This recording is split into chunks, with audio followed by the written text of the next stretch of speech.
Well, good afternoon. This is Houndog Steve wishing you a very pleasant afternoon.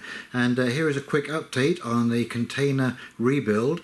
Things are moving quite quickly now. Of course, we're being really pressed by the weather and the time of year, you know, in Canada. Wow, once you start getting to the middle of October and going into November, the weather can move in any direction at all. Anyway, as you'll see, we've just about got the outside completely wrapped up now, and yeah, very pleased with the progress. And yes, it's been busy. It's been a long summer getting all this together, but it has been an absolute pleasure building and learning how to build and refit a container. This is something I've never done before. Yeah, I can hammer some planks together and that kind of stuff, but a lot of this is new territory. Using the metal studs and doing the framework around that is new. Yes, so it's been a great learning experience, and again, hats off to Louis. Without Louis, this would not have been possible at all, and he is an unbelievably knowledgeable person, and it's been a joy working with him and learning how to do things properly with his astute technical know-how, shall we say.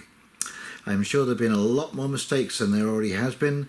You know, it's hard to avoid as you're doing this kind of stuff, but yeah, I'm sure there would have been many more disastrous mistakes if I'd been trying to attempt this without that expert help. The rain has stopped, and it's although it's grey, we apparently have 2, 3, maybe 4 days of fairly decent weather.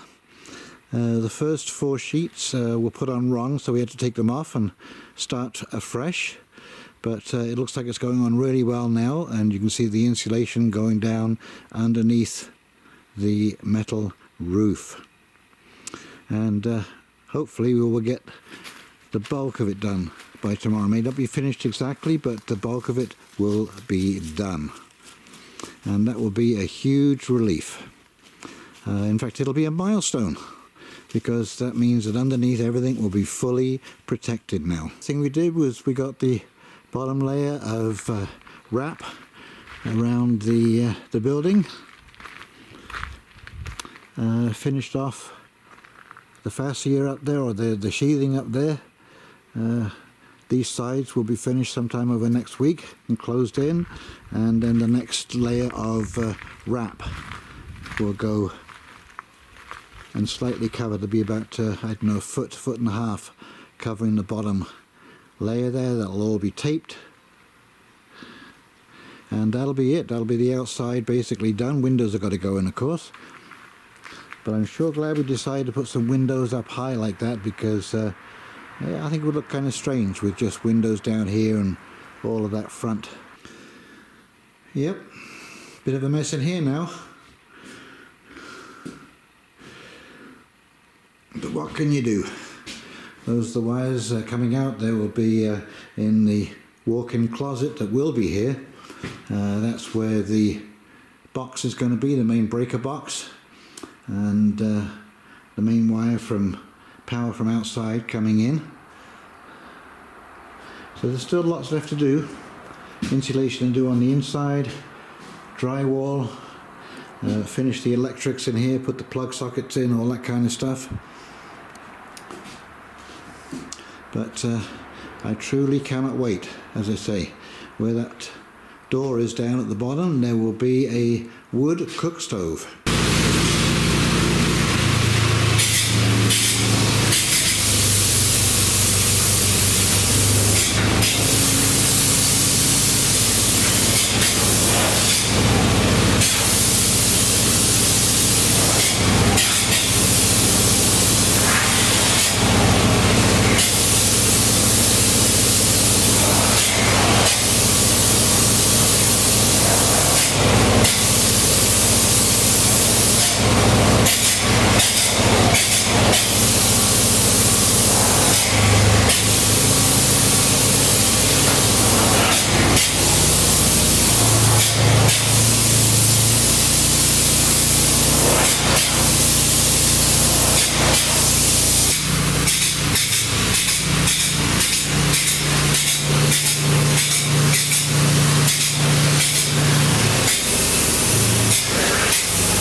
Okay, first window installed.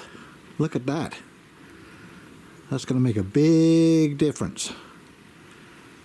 And we hope to get the bottom 3 windows installed today. And the other little job is quite astounding, quite a shock actually. So this is the aftermath of the spray foam installation. All of these studs. You know, we put masking tape on them to cover them, to protect them from overspray. And you know, I was kind of had it in my mind that you just peel this tape off and it wouldn't be any problem at all. Now this is as far as I've got. But if you come down here, you can see the problem. And I understand, you know, when you got that gun spraying the foam, not so easy to control it. But yes, it's been quite a chore. I spent the whole morning and I've just got this far. And Louis actually did half of the studs up to a standing height. And I'm just doing the upper part and the ceiling.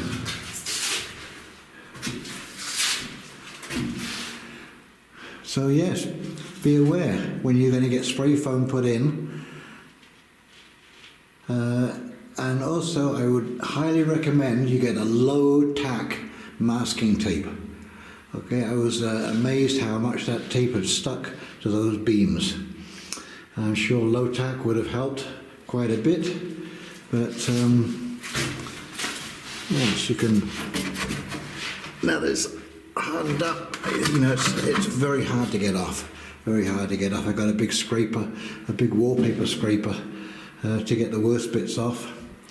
Some bits come off reasonably easy, but like I say, I spent 3 hours this morning just getting half the ceiling done and the tops of the wall studs. Anyway, part and parcel. It's sealed everything in. The studs are nice and steady now. They're firm. They don't move around at all. And so the next step will be putting the drywall on. So there you go. For the person who wanted to see the spray foaming part of this and what it looks like, this is what you get. And the cost for this was $1.75 per square foot per inch. And so there is 2 inches of foam all over the walls and ceiling. And so the final cost was $2,400. I'm sure I'll be very thankful when the winter comes. Okay, so we're on the last leg of the roof. The last 5 plates will be going on tomorrow. And that will be the roof done, sealed up, watertight, ready for winter. Boy oh boy, it's felt like a marathon. Yep. It was a lot of things you had to figure out for the roof, and there's still going to be a slight issue at the end because we're out 1 inch corner to corner, just 1 inch. But that 1 inch can be a headache, let me tell you. And you know, it's hard to be perfectly square on a building this large with, or a roof this large with the kind of wood that you buy today. I mean, it is just absolutely lousy quality, buckled and bowed, and some of it's like a frickin' banana. But the big job of today was getting these ends closed in and starting to put the windows in. So we've got the wrap all the way around now, all the way up to the roof. And as you can see, there's 1, 2, 3, 4 windows in place, ready to go for winter. 1 more to go in there, 1 on the side. And that is sadly how this building is going to look for the winter season, because we have to now concentrate on the inside. But yeah, it's been quite the job putting that stuff on, with even with the light wind. It makes it very, very awkward. So yes, this is looking good. Let's say we're just getting ready to cut the hole in this container wall to come out into this area.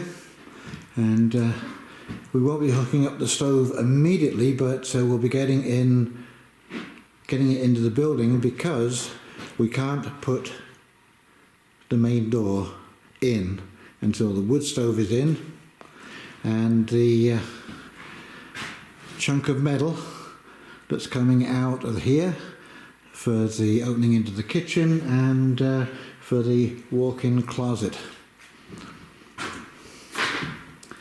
But a lot of the echo has disappeared, and it's nice not having the wind blowing through, open to the weather. And it will be nice to be out of the trailer.